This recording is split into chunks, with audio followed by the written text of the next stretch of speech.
I'm Janice Hostegger. After 3 decades in the marketing business and many years of being an entrepreneur, I've learned a thing or two about marketing. Join me as we talk about marketing, small business, and life in between. Welcome to my weekly marketing.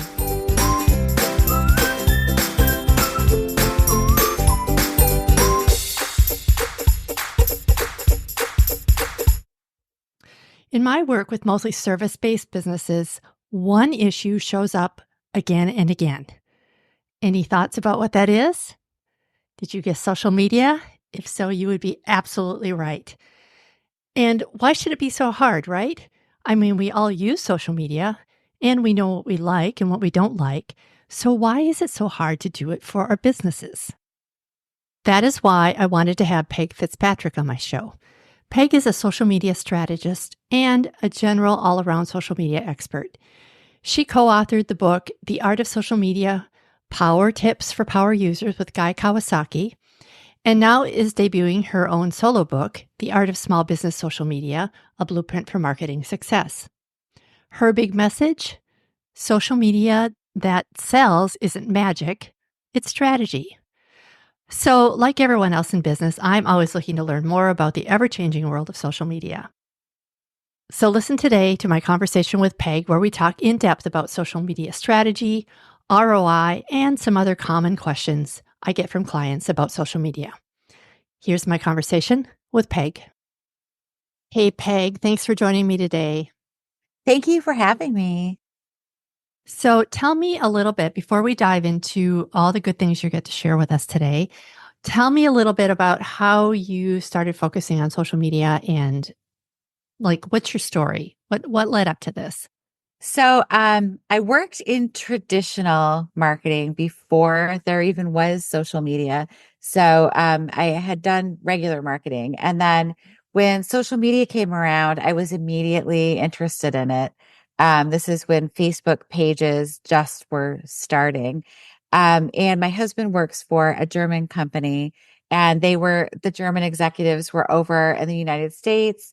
And, we were having dinner and I was just there, as the wife. And I started like, I started like pitching ideas for how I would market the company online because it was still very new. I was like, well, here's this, because traditional marketing is very expensive, when you're creating like brochures. Not that we have stopped doing that because we still do it, but, creating materials, printing them, all those things take time. Then you're mailing them to people, buying mail lists, like all those kind of things. It's time consuming, and like regular like social media, the ROI on that. It's like, how do you know how many people actually got the brochure, liked the brochure? I mean, we all know how many catalogs we get that we don't want, that are like impossible to unsubscribe from, because Yes. I know I have a lot. So anyway, we were out to dinner and I started like sharing all these ideas of things that I thought would like ways to market your business online. And this was before there was any books on how to do it or any plan on how to do it. And then like 6 months later, they said, we want to hire your wife to do this product launch that we have coming up. And I had like a month Nice. to prepare. And I was like, Oh my okay. gosh. Yeah. So then I had to figure out how to do that. So my first thing I did was to start building an email list from clients that we already had. And then I got all the everybody was coming to this big show in Las Vegas, a traditional trade show. And I had to like try to fill a room in Vegas, which was like, I don't know, 300 or 400 people. We had to try to fill the room to get people to hear about our new product. And we ended up having like 500 people, and we had to bring in more chairs, and it was actually like closed. It was like full. Nice. So it was amazing. So that was kind of how I really got started.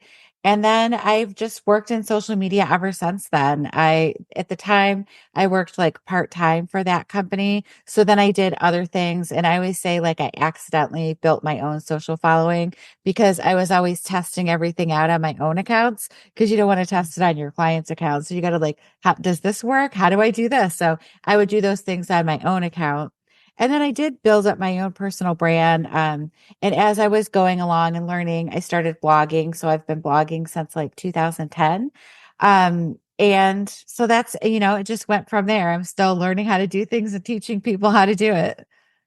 Well, because social media never stands still, right? It's always Just not. changing. Oh my gosh, Yeah. yes. And those were the golden days of Facebook. Had I known then how, much I should have been investing into at that time, because right now these are the days before they had adjusted the algorithm so that not every Right. page shows up. Like if you posted something, it would show up. It was beautiful. Everybody who followed you used to see things. Yeah. But Yeah. even if you built a big following during that time, I have 30,000 followers on my Facebook page. Now people don't see the stuff. So I did Yeah. build up and I'm verified. And even though, people still don't see everything that I post Right. now. Yeah. Yeah. Yeah. I know. So It's a bummer. it was great to build it up, but yeah, I mean, they shut that down. I mean, you can Right. still post there. I do have stuff that I post there that is popular. Like not as many, I don't think it gets as many likes as other things, but there is like a community of people there that love things. So Right. You're talking Facebook, right? Facebook, yeah. Yeah. Yeah. And the community aspect of Facebook, I think, is really what maybe holds him strong, Hmm. just because you can develop those groups. And that's the reason I go to Facebook. I mean, I do for my own business and for clients too, but just having that community aspect, I have to go in and check in with people every so often. So it's Right. good. It was a Yeah. smart move on their part. For Yeah. So, so for most of my clients, even from the very beginning, strategy has become a sticking point. Hmm. So business owners really don't know even how to develop a strategy. And Right. so I have developed one that I use for my own business and for my clients. But uh, I want to know from you, like, how do you recommend starting a strategy? The Hmm. process of creating a strategy? So there's a lot of pieces that go into that. So we'll do like the podcast version, like kind of the Reader's Digest Sure. version of it. Yeah, But it is, yeah. as you know, it is a big process. And in my book, I do go in great detail, like how to go from the beginning all the way through. So we're going to assume that you already have your brand voice and your goals. And because part of the thing is you need to know what your goals are in social media before you can have your strategy. Because what are you doing? Like if you're just posting, if you're just posting all the time, that isn't a strategy, right? Posting all the Right. time is not a strategy. So that's one thing to think about. It's like, it's good, like good for you that you've been trying, but also maybe it hasn't been that effective because you don't have a strategy behind your posting. So if you have a posting strategy, we'll say, the small business is a florist for our example. Mhm. So you're a florist and you want to start marketing and you want to create a strategy. So you're going to look at the calendar and say what things are coming up. So right now we're at the end of October, holiday season's coming up. So you want to look at how people are going to use florists for the holidays. Thanksgiving is probably the next big date where unless people are do Sweetest Day. Some parts of the country do you celebrate Sweetest Day where you are? I don't know about here. I'm pretty new to Texas. It's only been Okay. about 5, 6 years. But So from Minnesota, which is where I'm from, yes, they do yeah. celebrate So Sweetest Days. in Michigan, where I live, they Uh-uh. celebrate Sweetest Day. So if you're not familiar, that's a day in October that's like Valentine's Day ish. Mhm. So if you're in a Midwestern state, if you're a Midwestern florist, Sweetest Day will be a big day for you. And it's probably too late to start your strategy. But we'll just say Thanksgiving and the holidays are coming Mhm. up. So you're looking at like Thanksgiving, trying to get those Thanksgiving centerpieces. So you're going to create a strategy around that and you're going to, come up with maybe some specials, come up with a list of dates that are going to be important. Like everybody needs to buy in by this date. And then you're going to come up with a plan to try to book yourself solid for Thanksgiving. So when you have a strategy, like you can take one specific thing, kind of like I did with a product launch, and you're going to say, okay, Thanksgiving is our goal. We want all the orders, the Friday before that. This is absolutely how many we can do. We can only do X amount because you only have so many people.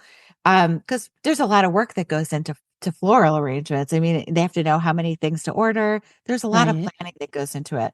So, looking at all those costs and all those things, then you can come up with a plan, like so you can start, give yourself a week or so to create some content and then write out a posting plan for that. and then create, how many posts that you're going to share, and with it, all of them having this deadline to book by this date, and then create a series of different posts that you could share about that. They don't all have to be exactly the same time kind of posts. You could do like some short form videos. You could show different kinds of flowers, like we know you're starting to plan for your holiday table. Here's 5 different kinds of flowers and what they mean that you can put on your table. So there's all different, I'm just making these up because Mhm. obviously I'm not a florist, but that's just an example of like a strategy that you can create around a specific day.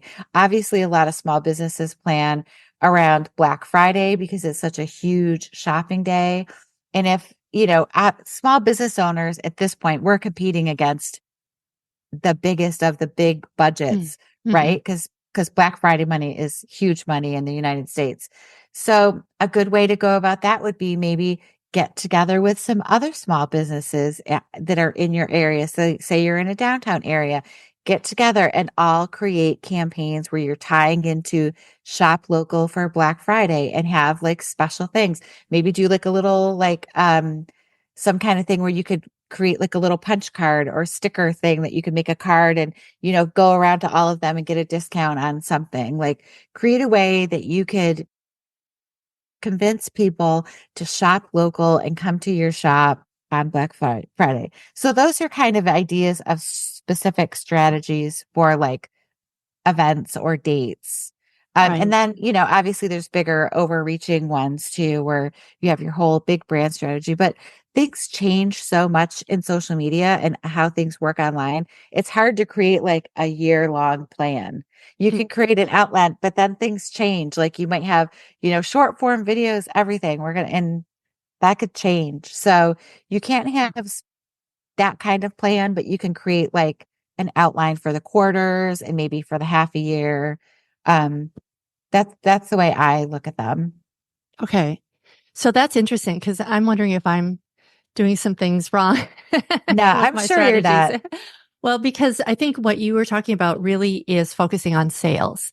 Mhm, It's really like, so what I do is I look at, well, first of all, I did a deep dive.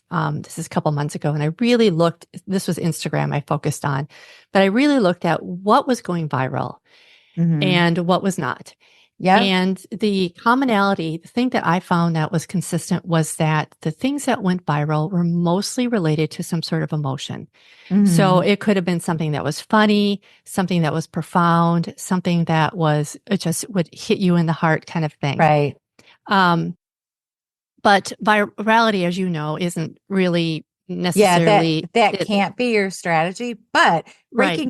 breaking down what's working and using that to create your future stuff 100% is right. And before we go on, I want to just say you're probably not doing it. There's so many ways to do things. Like there might be some ways that aren't the best ways to do things, but there's Mhm. a million different, not maybe not a million, but there's a lot of different ways to create a strategy. Those were examples. Finding what's working for you and recreating that is super smart. And also just Right. looking at what other people are doing, what's working for big brands. What are they doing? Funny things are great. Funny content's really hard to make. Yes. you know, Yes. um, but a Yeah. lot of people do it successfully. Well, and what I found too was that the things that go viral maybe are not really what gets you to follow them. And Right. so people follow you for different content. They may follow you for informational content. Like you were saying with the Hmm. florist, they may Hmm. have no idea how to like choose flowers for their Thanksgiving table, for example. So they're going to maybe Right. follow you for ideas or just to kind of understand, what goes into a bouquet or something Hmm. like that.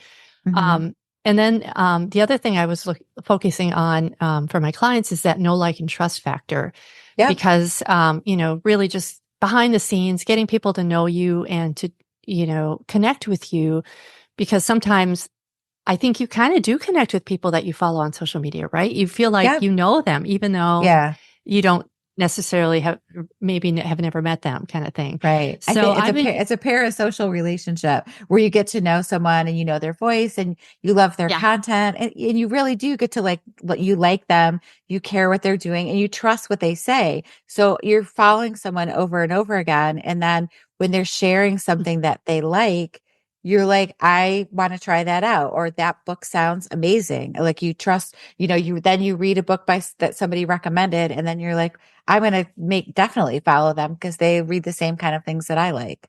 So Right, yeah, for right. sure. That's part of all of it too. Okay, okay. Good to know that I'm on the right I track. don't think it. Yeah. And like I said, I mean, there really is, there, we're all tweaking what we do all the time. Yeah. I think anybody who has a strategy that stayed the same for any amount of time, I mean, I'd like to see that strategy. I would Right, love that right. strategy because things change all Yeah, the time and your business changes. Everything evolves. If you're doing online marketing or you know, things change there too. Maybe this week you're promoting your podcast, and maybe next week you have a new download where lead magnet or a class, maybe you're marketing a totally. class, like all those things kind of tweak and change. And Yeah, you look at people that create like a bigger plan. Somebody that I love to follow is Ashlyn Carter. I don't know if you follow yes, Ashlyn Rice. I love yes, her yes. so much. Love her. Great So writer. Yes, she actually, I hired her to coach me, and we redid my landing page for my book together. Mm, So that was amazing. But I love following because she'll show her behind the scenes on how she's doing things. And, you're only gonna, she has classes and she's got a lot of products that she sells. And you're really, you got to think about if you're creating that kind of strategy, you don't want to burn people out. You can't burn you out and your audience out. You yeah, can't be always launching something, right? You're just right. going to have periods where you're doing promotional stuff. So promotional things are only a small part of your strategy. And then the rest of your content is going to be that lighter, entertaining, emotional, funny, like the content where you're just kind of like staying top of people's minds. There's the different parts of your marketing funnel. There's the top of the marketing funnel, the Yeah. tofu, in the middle and the bottom. So then you do have a lot of lighter content that's the top of funnel where people are getting to know you. Mm-hmm. And Yeah, then they like you, they're in the middle. And then at the bottom, they trust you, and then they're going to buy from you. So don't think of every single thing that you create as this has to be hard hitting. This has to go to a link where people are buying things. It's not like that. A lot of it yeah, is, just educational, informational, things that people will share yeah. And that's a or great like. point.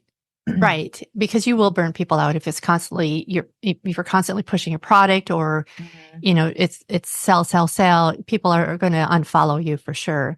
And I Yeah. think there's an opportunity too to use your content pillars that you have that you maybe work from when you're with your blog or whatever content that you're putting out there to break those up too. So you have information about one content pillar. Let's say you are a health coach, it might be Mhm. about exercise, and one might be about diet.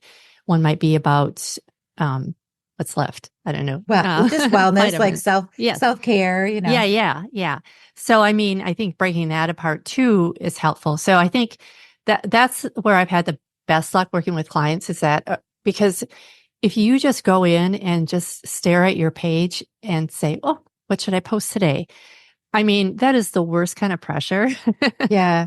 And it's also then you don't have a strategy because Right, you don't have an idea what you should post. I mean, not that having it all works together, right? It makes right. your content better and it gives you ideas. So when you have a plan and these are my content pillars, these are the three different topics that I'm going to post. I usually don't go more than like three different, but you could maybe four. Yeah, So say you have your content pillars, you have like ideas and all of them, and then you're just mixing and matching them. It makes it so much easier doing that background work to create what those are. And then it helps you build, they're like the foundation for your strategy.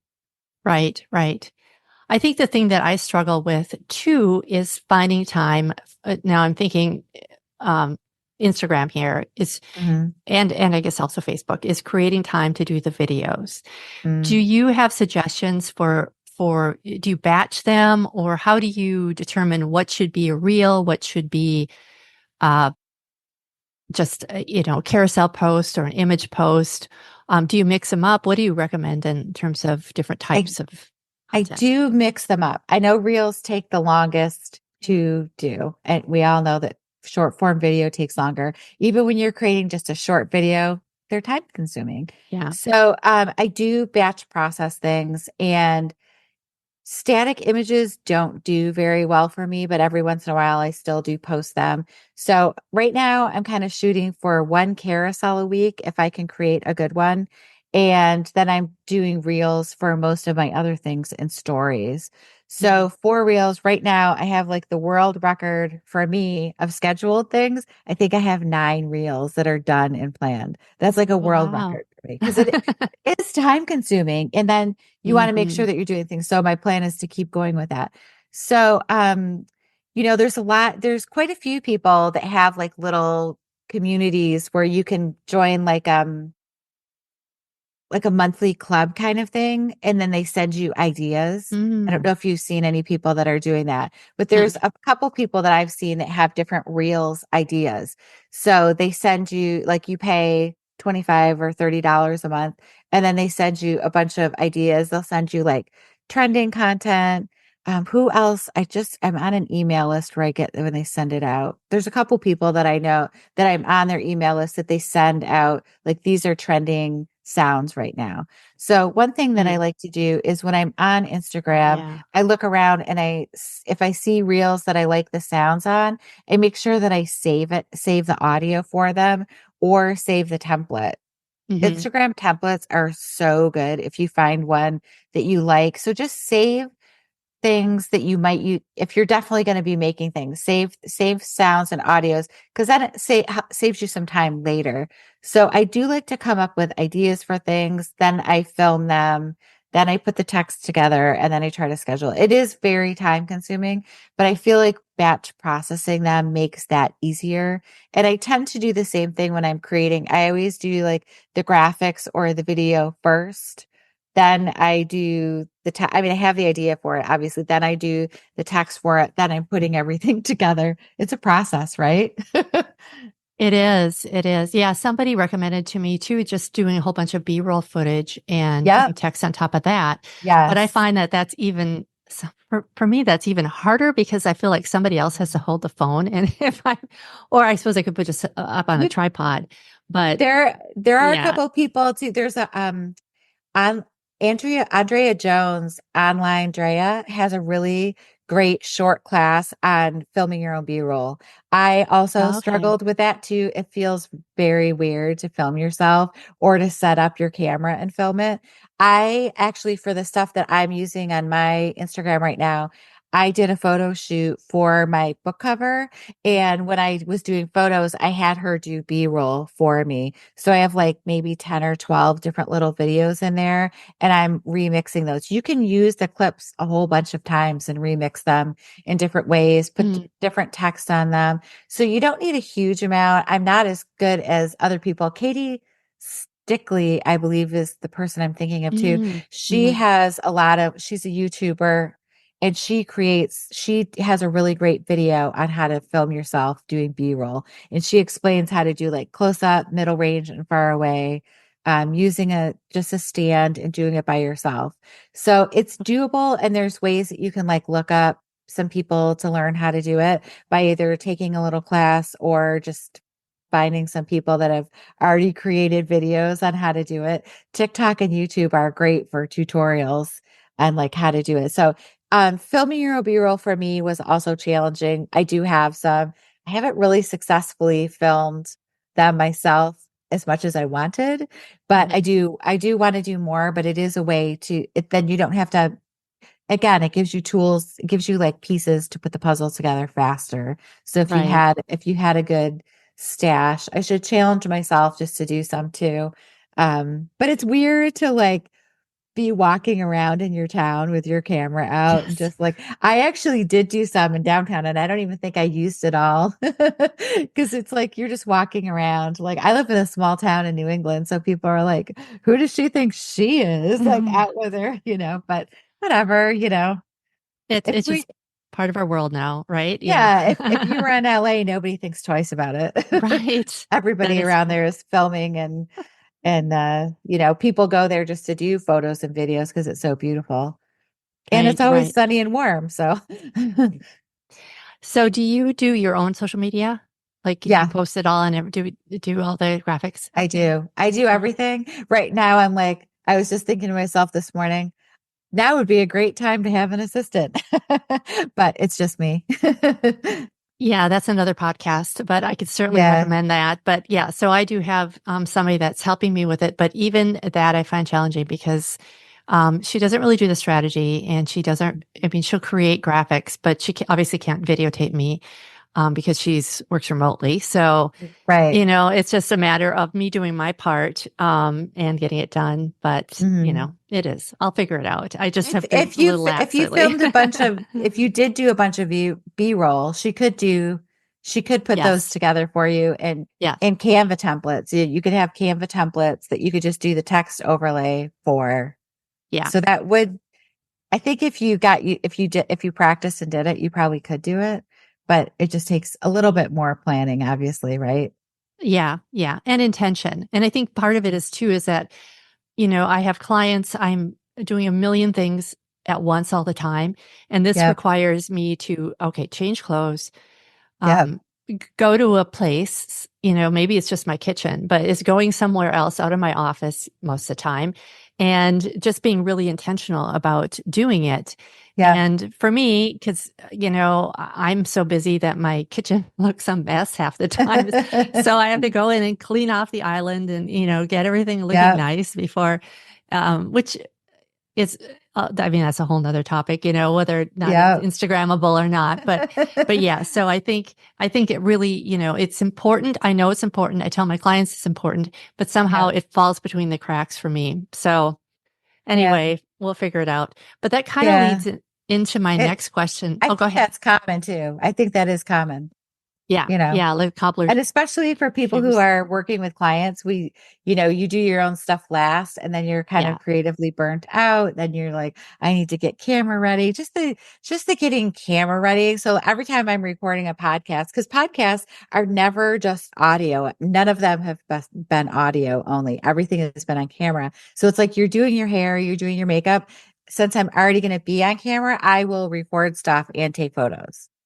Oh, that's a good So idea. if I know that I'm already going to be doing everything, then I'm like, okay, I'm just going to plan some and do some, whether it's just, like I said, a couple photos or, just shooting some short video.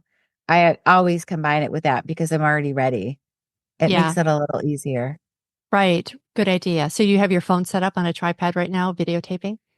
No, I did not do that. I have fake done it. I have been like, Okay. I've been like, yeah, because usually I'll record it like I'm waiting, like I'm always ready, like 10 minutes before messing around with my own tech. So I'll just I'll either just do like Sure. talking head stuff but not B-roll. I usually am like talking or whatever. But yeah, but I always try to batch that with the getting ready piece is like the challenge piece. So if I'm already ready, I'm gonna, do something else with Right. it. So I should Right. do B-roll. But like I said, that's also for me a challenge. So, but I got to do it. Yeah, you and me both.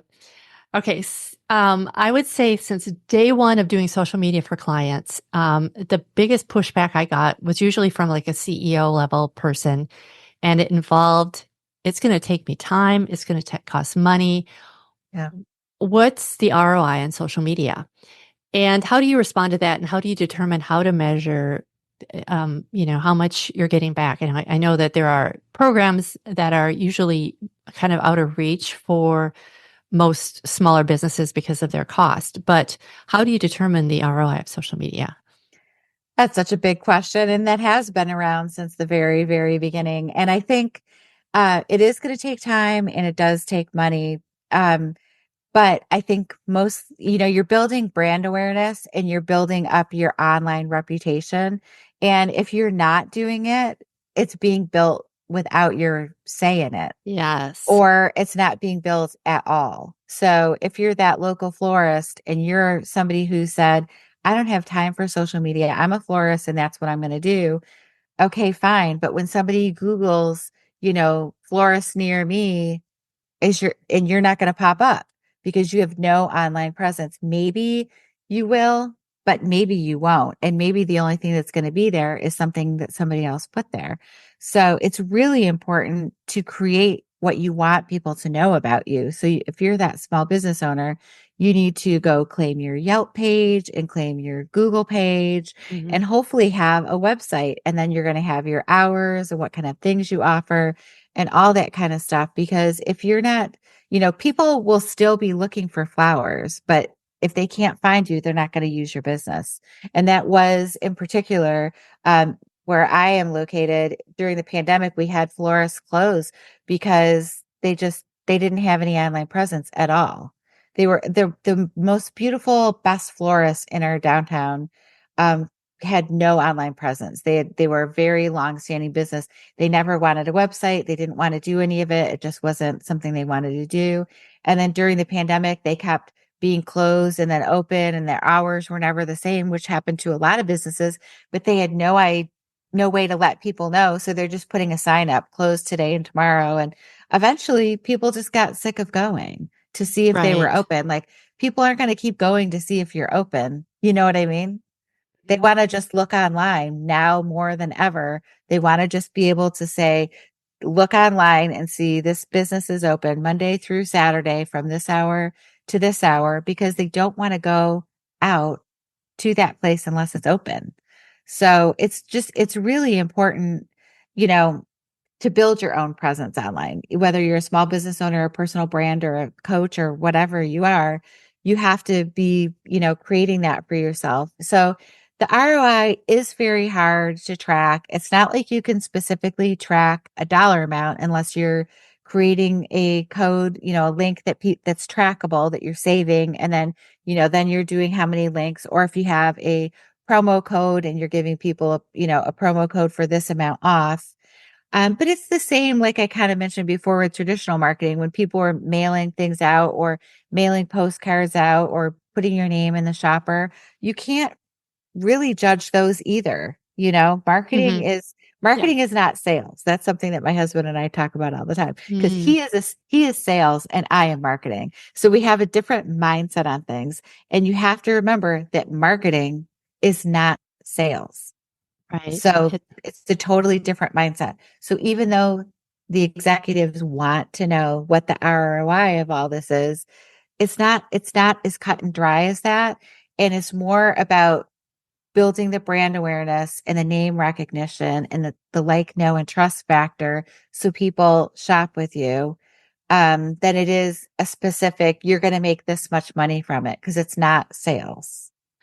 I love that you said that. I mean, everything you said, I totally agree with. And I love that you said that about um, if you don't determine your brand, somebody will do it for you, because people are Yep. still going to be in your shop. They may post on social media. They won't be able to tag you, right? Because you don't have an Right. online presence. Right. Or they're going to make a determination. They may go on and have share a bad experience they had, and you will have no Mhm. idea about it because you're not there tracking that. So I Right. think that that branding aspect is super powerful in terms of social media. I think that's a really good Mhm. point that I actually Mhm. never thought about before, but that is, I think, spot Yeah. on. I think for Yelp reviews is something that small business owners are deathly afraid of. Yelp, if somebody Yes, leaves bad reviews. But the reality is you do need to be there, and you do set up your presence. If you claim your page, you could put a cover and you can add photos and you can add your hours and all those things. You still might get a bad review, but that really, if you're getting bad reviews, that's something to look at. Like, is your customer service bad? Was somebody rude when they went in? Like, was something wrong with food? Like, there's usually a reason why people are leaving a bad review, hmm right? hmm So you can't ignore it. And if they're leaving a bad review, you need to go and respond to it yes, and take it offline. So respond to them publicly and then take it offline and say, send us a message with your phone number. We want to make this right. How can we fix this? Because right. you can't ignore it. It's there. The bad service Yeah, already happened. yeah, yeah, yeah. I absolutely 100% agree with that. So how do you recommend, other than ROI, how do you recommend that small business owners really measure success on social media without getting too caught up in the vanity metrics?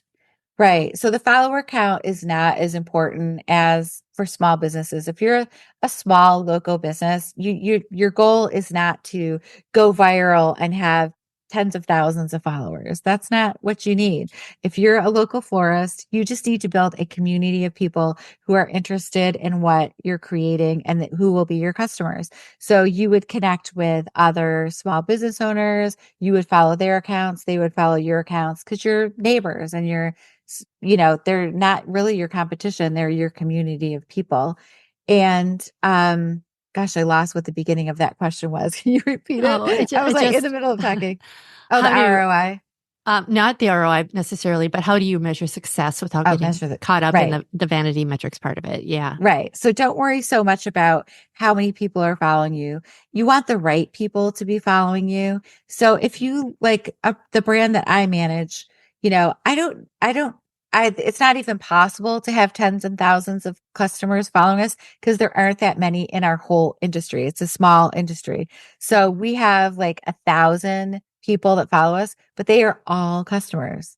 They're all people who buy from us or like our partners in the business. So the big number isn't important. The right number is important. The right people following you. And then what you really want to look at today is the engagement and the reach. Those are the numbers that Instagram is saying are that's important, is how many people are sharing your content and how many people are, engaging with you in direct messages or in the comments. So it's really important that you're taking care of your community by responding to comments and questions, especially for small business owners, because that could be people asking about an order or your service or how much you cost or what your hours are.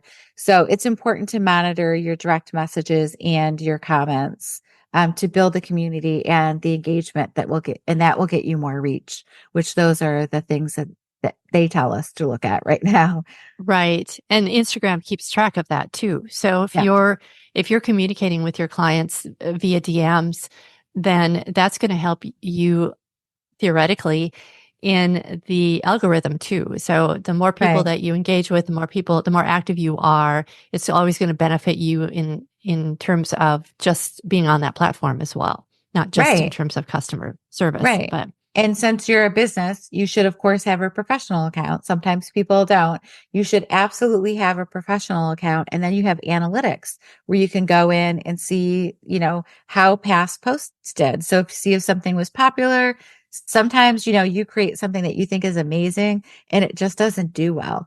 And that's yes, I okay. know. But then, it might do well next time like that, so it's Yes. good. It's good to just kind of track what we're doing and how it did. And did it, is a longer caption better? Is a shorter caption better? Hmm. All those kind of things. Right, right.